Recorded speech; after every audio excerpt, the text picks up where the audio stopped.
Welcome one and all to Storybox, the place to be if you are a lover of stories, learning, growth, and you want to improve your life. My name is Jay Phantom, and I've made it my purpose to unbox and share the amazing stories from people of every profession all over the world. I am truly grateful that you have decided to listen in today. Now let's journey into the Storybox together and hear more about whose story will be unboxed today. Well, everyone, it's my absolute delight and honor to welcome Najwa Zebian to the Storybox podcast today. Najwa is a Lebanese-Canadian activist, author, speaker, and educator. Her passion for language was evident from a very young age as she delved into Arabic poetry and novels. The search for a home, what Najwa describes as a place where the soul and heart feel at peace, was central to her early years. When she arrived in Canada at the age of 16, she felt unstable and adrift in an unfamiliar place. Nevertheless, she completed her education and went on to become a high school teacher, where she spoke at multiple schools about poetry, diversity, inclusion, education, equality, culture, and so much more. She has a bachelor in education, master's in education, and currently a doctorate in educational leadership. Candidate, I feel a little bit uneducated myself just saying all that. On leave from teaching, her first students, a group of young refugees, led her back to her original passion, which is writing. She began to heal her 16-year-old self by writing to heal her students, which is quite fascinating. Since self-publishing her first collection of poetry and prose, is it prose or prose? Prose in 2016, Najwa has become an inspiration to millions. I am included in one of them, of people worldwide, and she is a trailblazing voice for women everywhere. Name dropped by the New York Times, the Huffington Post, and CBS News, among others. Najwa's unique journey of breaking out of the mold that society and culture suffocated her with has been an inspiration to millions worldwide. You have multiple books, one called Mind Platter, The Nectar of Pain, Sparks of Phoenix, and you have a fourth book coming out later in the year, I believe in March of 2021. Najwa, can I welcome you so much to the Storybox podcast today?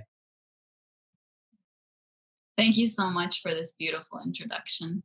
You're more than welcome, and thank you so much for making the time to be on my show today.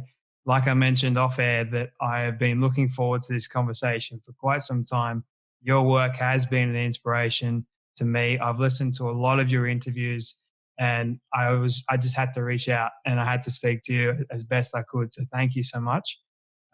Before we dive into your backstory and everything that you do, I normally have one question that I love asking all my guests, which is, what does success look like to you? I believe that success for me looks like being myself authentically in every meaning of that word. I know people use it nowadays just randomly, but I think to have the courage to genuinely be yourself against anything around you, whether it's culture, religion, your workplace, any kind of environmental external factor to you, the courage to be yourself and fight against that when you have to, that's the definition of success for me. It's not about adhering to that image of what those around you think success means. It's not about reaching a certain stage in life. It's not about making a certain amount of money. It's about you having the courage to say, this is who I am. This is what I want in my life. I know that it will definitely upset some people around me. I know that it will take quite a bit of unlearning for me about who I am, who I was told I was supposed to be, but I'm going to do it because that's what's important to me. When you reach that point, to me, you're already successful. When were you able to actually reach this point for yourself? Was it this gradual thing over time? Do you still work towards it today, or did you have this catalyst moment somewhere in your life? I would say there were many catalyst moments in my life, but most of them happened over the last 4 or 5 years since I began writing again.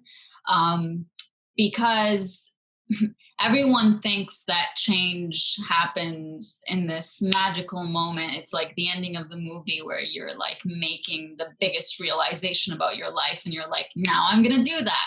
But that's not how it happens. I think it happens in little ripples and it gets bigger and bigger. And your ability to be authentically yourself in a certain situation empowers you to be authentically yourself in a little bit bigger situation, and then a little bit bigger and a little bit bigger. And then you get to a point where it's more important for you to live authentically than it is to fit in to someone else's life. And so for me specifically, one of the first things, for example, was putting my writings out there, knowing how much I spoke about feelings and how, as a woman, as a Muslim woman, at the time I wore the hijab, I don't now, as a visibly Muslim woman who belonged to, a community where there were certain things that were accepted and not accepted from women to talk about.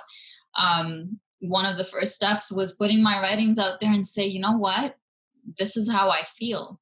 And, you could judge me for it. You could say I'm too sensitive. You could say, like, where did you experience all of that? Like, did you get into a relationship without being married for you to be experiencing these kinds of emotions? Like, certain things that were really shameful or considered really shameful, having the ability to say, this is who I am through my writings and not care about what everyone around me thought of me or whether I had the right to be speaking that way or not, that was a big catalyst for me, because it began with that internal force saying, put it out there. And then it transformed into people from all around the world saying, I feel the same way. And all of a sudden, as I'm telling people you're not alone, they were telling me you're not alone. And so bit by bit, I started recognizing that people around you will always have a problem with the way you are. People had a problem with me when I wore the hijab, and people have a problem with me when I'm not wearing it. People celebrated me when I was wearing it, and some people are celebrating me now that I'm not wearing it. Like, there is no perfect place that you can be in your life where you're on everybody's good side, where everybody approves of you. And so the real lesson here, and going back to our definition of success, is you need to approve of yourself. And so when little events were happening, like the books, like me taking my hijab off, like me moving out of my parents' home before getting married, which is very frowned upon. Like, what does a single woman want to do in her own place that she can't do in her parents' home? Overcoming all of that and really saying, you know what, I know myself, I know my intentions. And where were you when I was going through the most difficult times of my life? For you to tell me that you are concerned about the path that I'm taking, it's not genuine when you saw me struggling and you didn't come to help me or pick me up. So all of those events revealed to me that literally I am the only one who has my back. Nobody else does. There's always going to be a certain level of judgment, a certain level of wishing that you were different, a certain level of saying, I'll help her during this time, she'll come back to the right path, whatever it is. There's always going to be an element of that. And as long as you depend on others to approve of you or to show you that right path, you're not the one leading it. You need to be the one leading it. So gradually that became clear to me. So now I see myself as the leader of my life. I see myself as I choose. And if that hurts me, I learn a lesson. I don't say, oh yeah, they told me not to try this, or they told me this would hurt me. I take accountability for my actions instead of falling into the victim mentality. So yeah, definitely a gradual thing. There's a lot for me to unbox in just that one statement, which I absolutely love, by the way. There was a couple of things that I wanted Thank to highlight. One of them was you decided to take the hijab off. Why was that? Yes. Why was that the case? What was the decision behind that? Mhm. So I started wearing it when I was very young. I was in grade 7. I lived in Lebanon at the time, and everyone around me wore it. I was attending an Islamic school, and basically, to be a good girl, that was one of the ways where you got closer to God. And my older sister wore it. I wanted to look like her.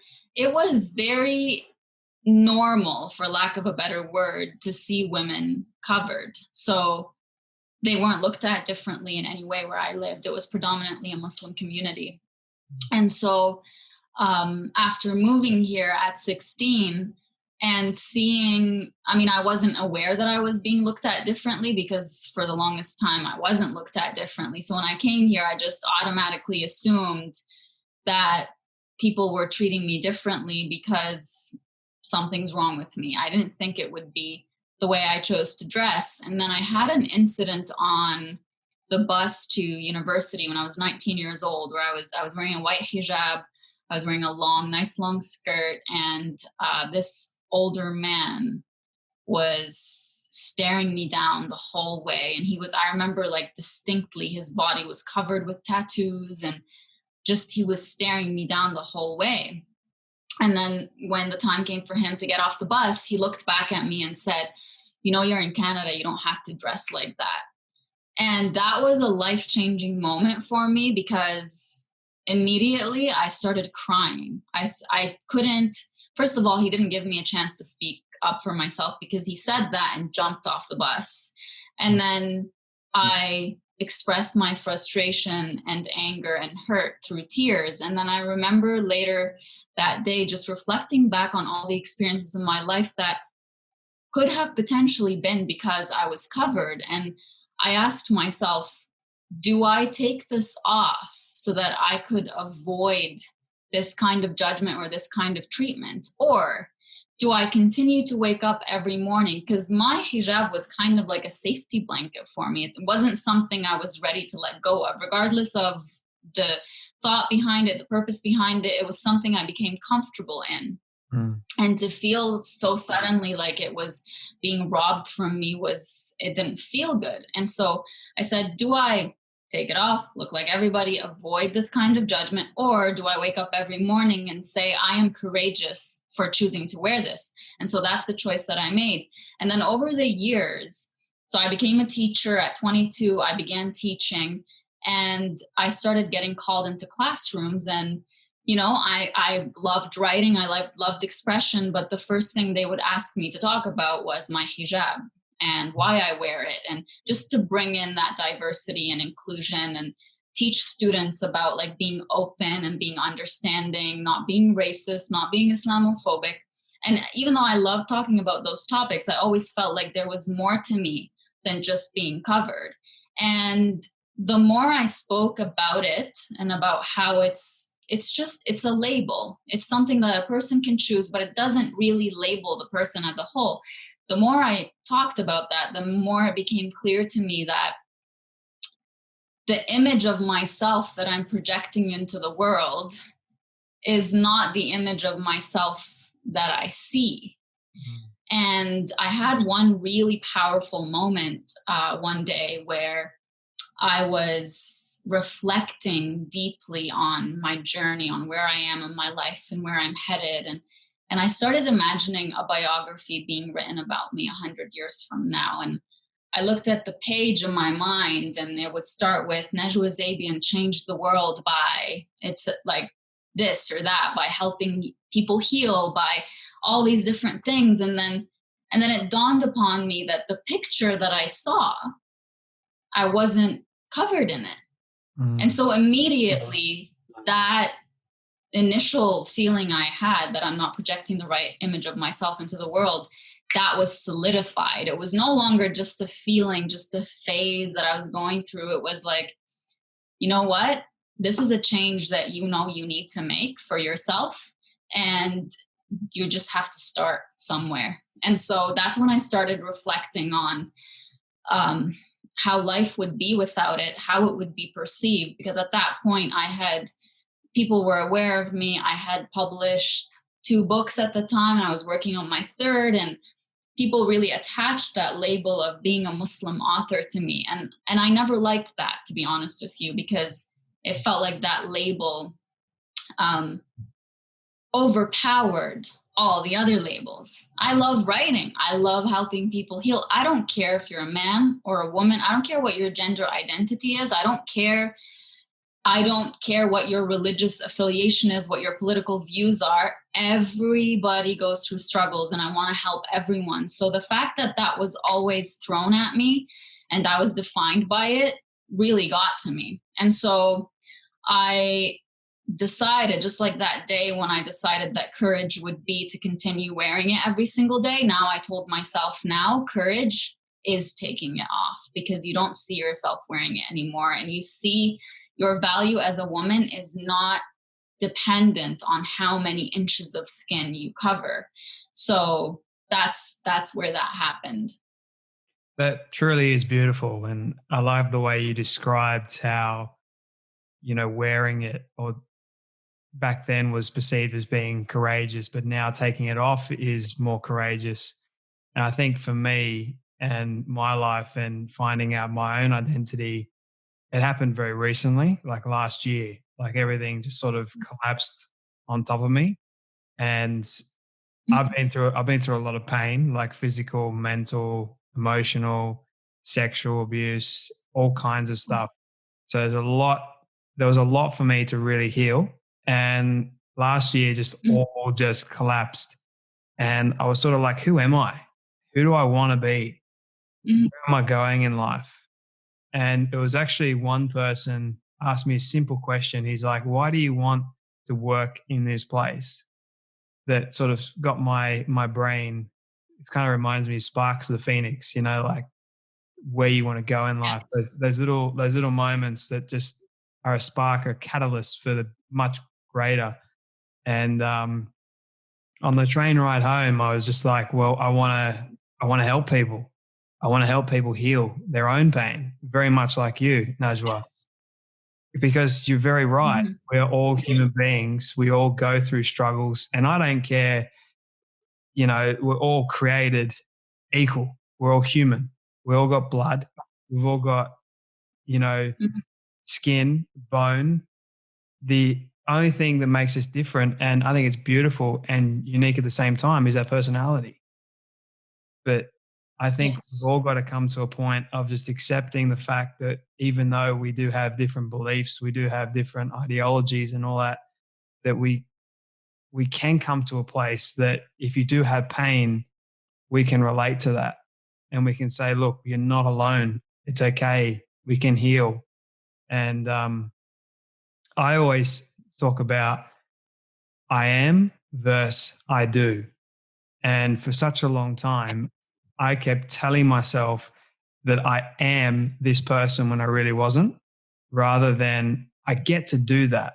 That's not my identity. That's not who I am. That's what I get to do in life. Who I am is my character. Who I am is my beliefs and my integrity, my character. That's all who I am. And I think that's an important distinction to make for so many people. But sorry, I'm rambling a little bit, but what I want to ask you is, why do you think, or why do you believe in your experience over the years, why do you think it is hard for people to sort of live their authentic self?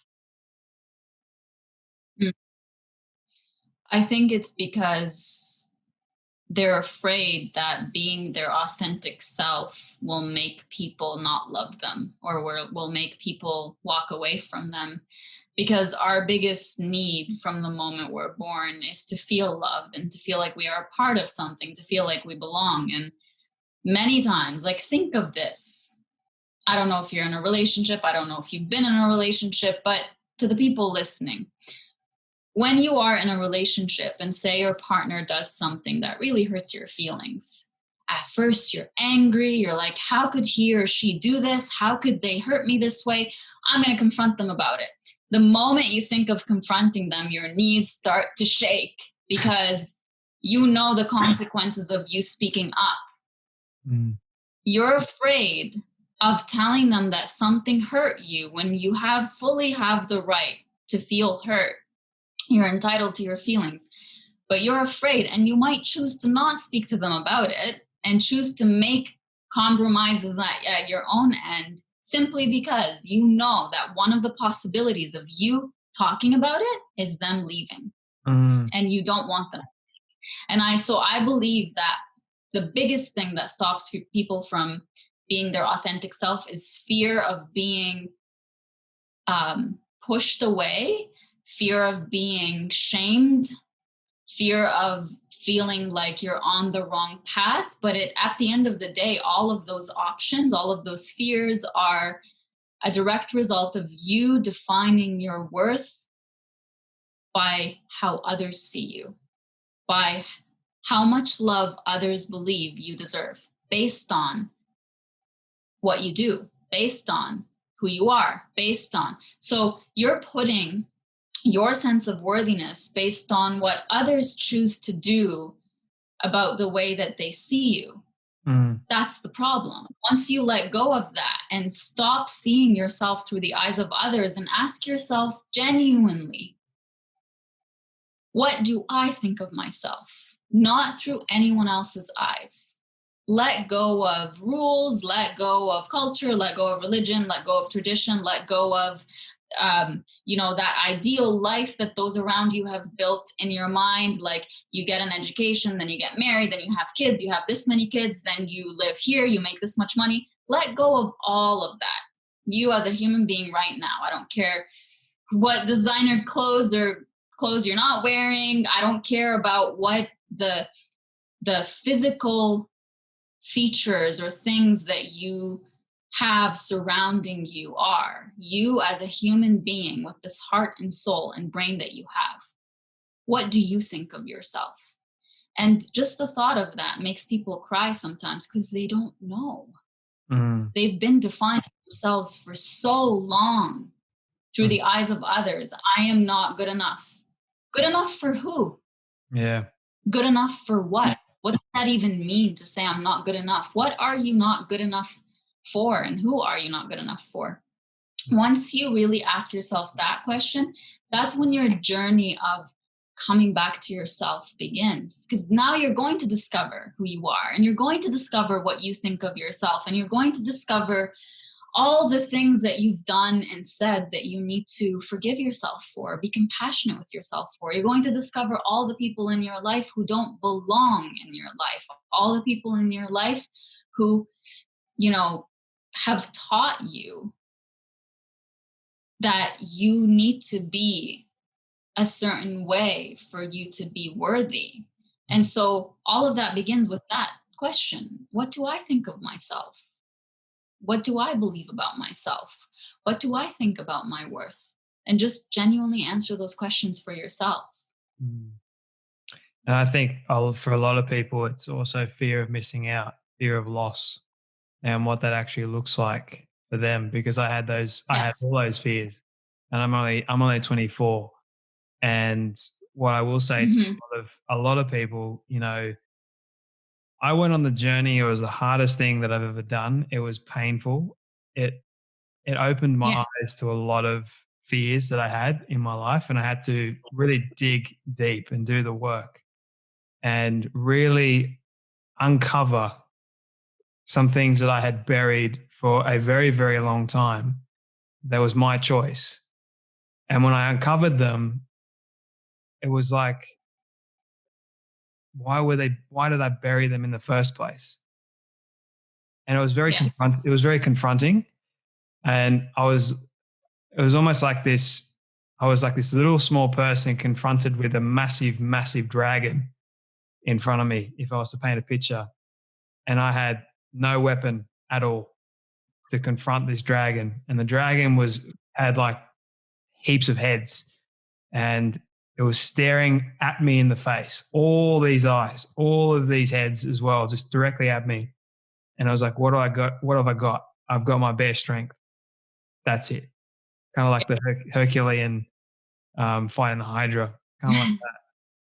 But when I finally made the choice to just face up to it and say, I can beat this, I'm able to do it. And here's how. I was able to heal. And it does take time. Yes. It does take pain, but when you embrace the pain, it is the most beautiful thing in the world, because beyond the pain is that peace, is that realization of inner beauty, or you really know who you are. Yes. It's an amazing thing. It is, absolutely. I wanted to ask you as well, speaking about fear, what are some fears that you have at the moment, or do you have any fears right now?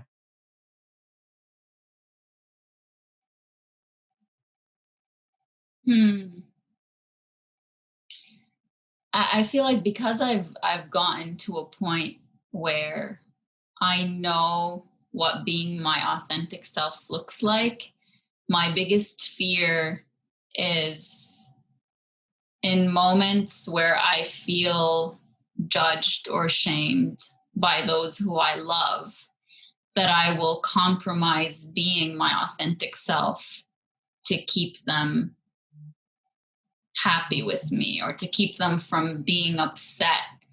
I would say that's my biggest fear at the moment, because as much as I've drawn boundaries and as much as I've really flourished among those who are surrounding me and who have surrounded me for a long time, I still understand that there are limits to those boundaries with them. And it's like you have to draw a line between knowing what to share with others, knowing what is not their business to know about you. Because I've always had, not up to this point in my life, but I had always had this need to let those close to me know what I'm doing. And in hindsight, it was a way for me to get their approval. Like, this is how I'm filling my time. And now it's like the real lesson is about learning what is mine to keep and what do I need to share, versus what am I used to sharing. So it's this dance between reverting back to my old habits and old ways and embracing this new person that I am. So my fear is not honoring this new person that I am and betraying myself in a way. Yeah. I kind of understand that as well. It is a very, very difficult thing I'm not afraid to be vulnerable. And one of the things that I've learned about doing this is I am a new person. All the old stuff happened for a reason. And all the pain that you and I have probably been through over the years, that was all there to bring us to where we are today. And, we still I still go through pain. But when I share that vulnerability, when I share what I've been through, that's able to help. It might be able to help somebody else. And I'm not afraid to do that. And whatever I've been through, doesn't matter what it is, I'm comfortable with sharing it. And I reached that place just this year, actually, where I was like, if I have a story to share that could be helpful to somebody else, why not share it? What's stopping me? Is it because I'm afraid of what others are going to think of me? Why? What's wrong with that? So I put away the judgment, I put away the ego, the pride, and I just allowed myself to just be me for once. And it was Yeah. amazing. It was an amazing thing because instead of having people, Yeah. I like how you said before, people are going to judge you whether you are a certain way or whether you're not. They're just going to be there and judge you anyway. I think it's your choice whether or not you allow it to affect you or not. And that's what I Yes. do. Like I just shrug it off. It's okay. You have your opinions of me. Fantastic. But thank you so much for sharing that. I want to be respectful of Of your course. time. Um, what has been the worst piece of advice you've ever received over the years? Ooh. Um, when I came forward and shared my story of sexual harassment publicly, um, one person who's close to me said, "You shouldn't have done that because at the end of the day, he's a man, but you're a girl.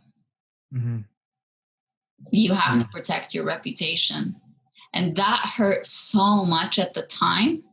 But even though that wasn't a piece of advice, that was more like unsolicited commentary, the undertone of it was as a girl, you need to protect your reputation.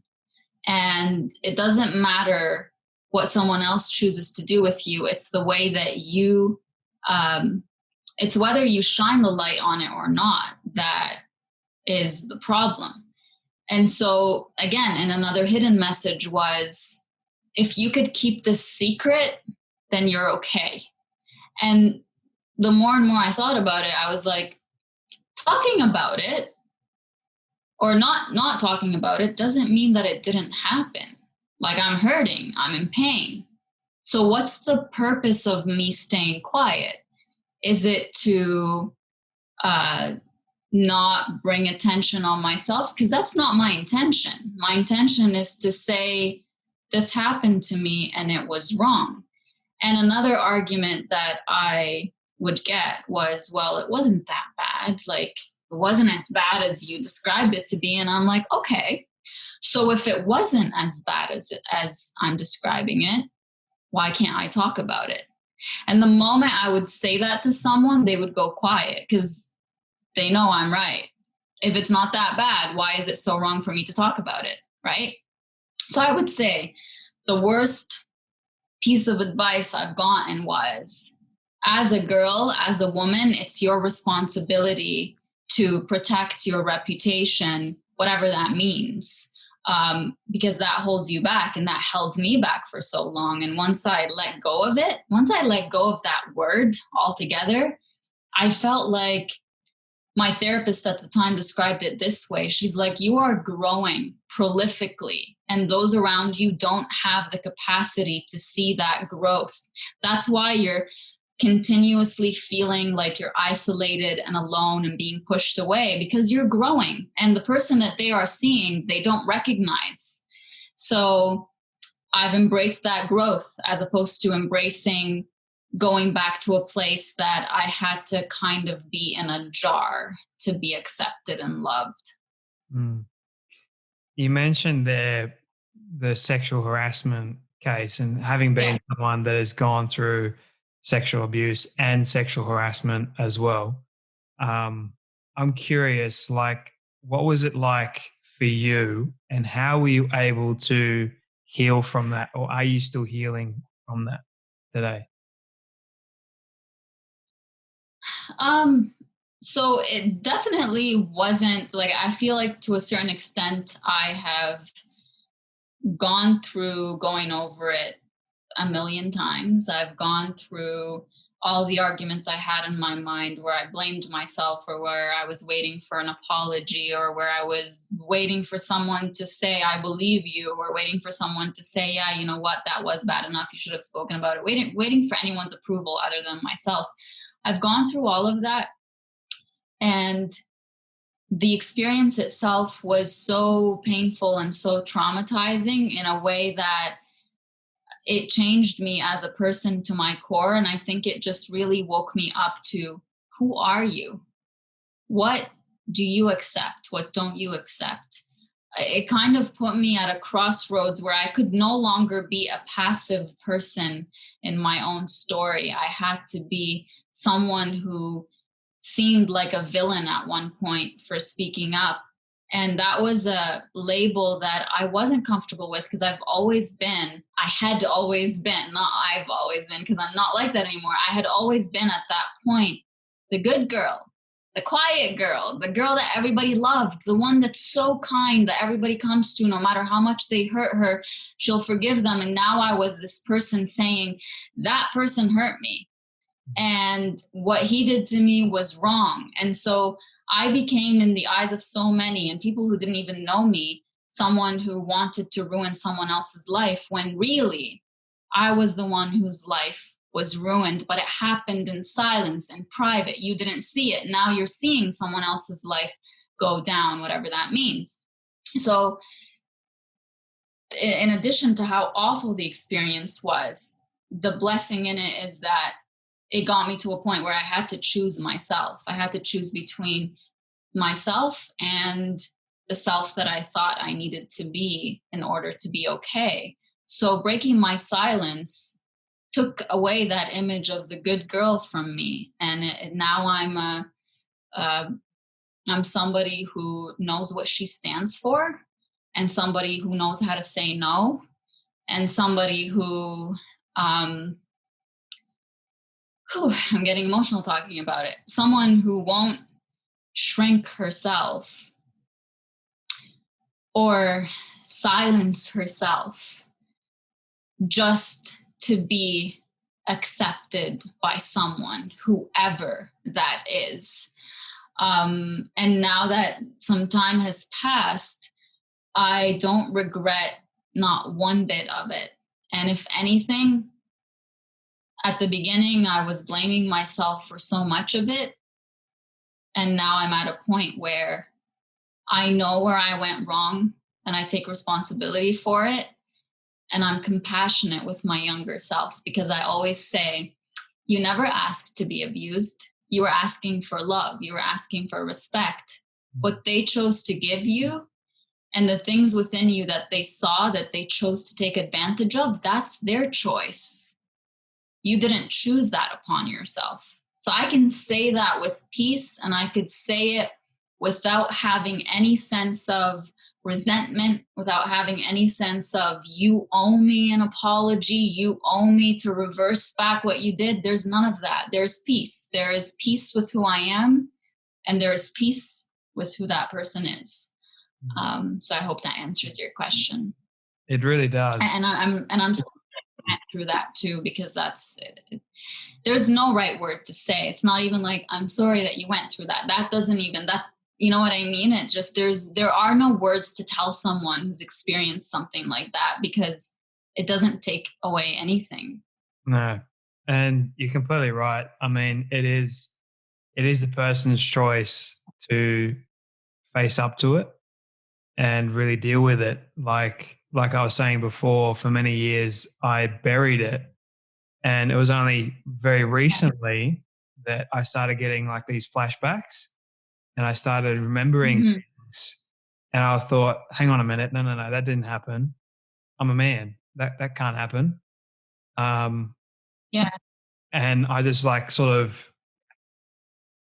was living in a daze, if that makes sense. And yes, when I finally asked my parents about it, they were like, yes. And the moment that they said it did happen, and I was like, well, crap, now what? You're smashed in the face with this moment of realization that it's actually true. Yeah. And you've been living for 24 years thinking that it wasn't. And yes, I sort of had to make a choice in that moment. So what do I want to do? Do I want to sort of move forward, or do I want to be stuck and dwell on it? yes. And, you know, I chose to move forward. And because I came up with this method I call the CAP method. And C stands for choice, A stands for acceptance, and P stands for persistence. And so I realized, okay, I'm going to put this into practice. Okay, so I made the choice to accept my current reality for what it was. I didn't have to accept the pain. I didn't have to accept that, this was a bad thing that I went through. I could choose to move forward and just accept that it happened. Yes. It was painful then. It was painful for a little bit now. Now I'm going to be persistent with not allowing the negative to keep coming back up inside and swallow me whole. I'm going to use this now to help others that may be struggling with a similar thing, that may not know how to get past the pain or the struggle or the hurt, because it is a very difficult thing. I'm very different, but trust me, I've been through the pain. I'm one of those people that I made the choice early on that I don't have to stay here. And it's the same for everybody else. You don't have to stay there. I know it is a difficult thing, but once you make that choice to accept that it did happen, then you can start working on finding that inner peace. I've found that inner peace right now. It is amazing. But you don't ever have to apologize, Najwa, that I wouldn't change anything for the world. Any of the pain, nothing. Because it's made me into the person that I am today. And it's enabling me to live the purpose that I believe I was born to live. So I appreciate you saying that, though. Of course. I have 2 more questions for you, if you don't mind. I've really, really enjoyed this conversation. Feel like I talked to you for ages. This is my all-time favorite question that I love asking people towards the end. So you've been able to reach the age of 100. You sort of touched on this earlier with the writings. But you've been able to reach the age of 100, and your friends have decided to put together a film for you of everything you've ever said and everything you've ever done. Don't ask me how in the world they got it. We'll just call it magic. They've been able to get it and show it to you on your 100th birthday. What do you want that film to say and to show about your life?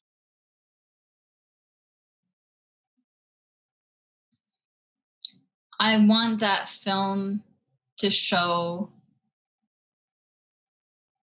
me as someone who had a big heart, who didn't define her worthiness by what others chose to take from that big heart, but by what she had in that big heart.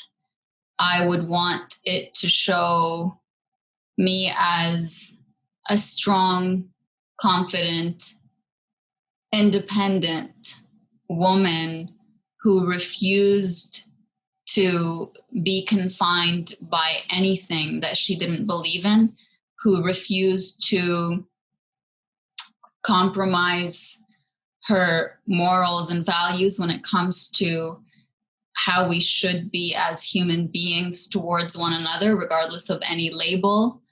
I would want it to show the love that I always had inside of me, that I wanted to spread genuinely towards anyone who needed it. That's what comes to mind. That's a beautiful legacy to leave behind. Thank you. My final question for you is more of a fun question, because I feel like we're being very, very, very serious. This one, like, what is the weirdest food combination you've ever tried? Weirdest food combination.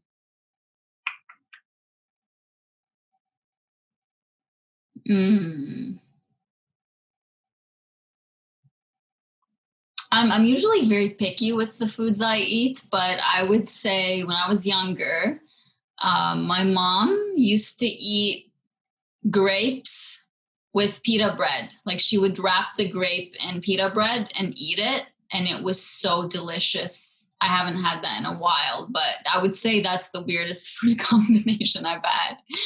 I need to try that. Sweet and something like that. Try it. Yeah. It's like a fruit with bread. Like I know we eat jam and stuff, but it's different. Like a full grape with wrapped in pita bread. Just try it.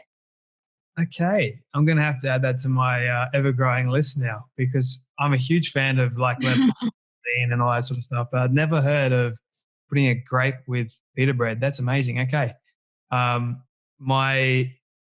Najwa, thank you so much for your time today. I really have enjoyed this conversation. Where can people find you, connect with you, and learn more about your amazing work?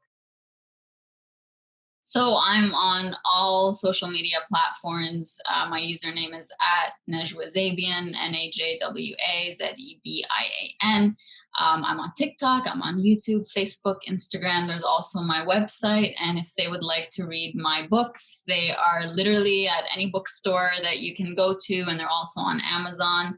Mind Platter, if you're looking to find who you really are as a person and what you stand for in life.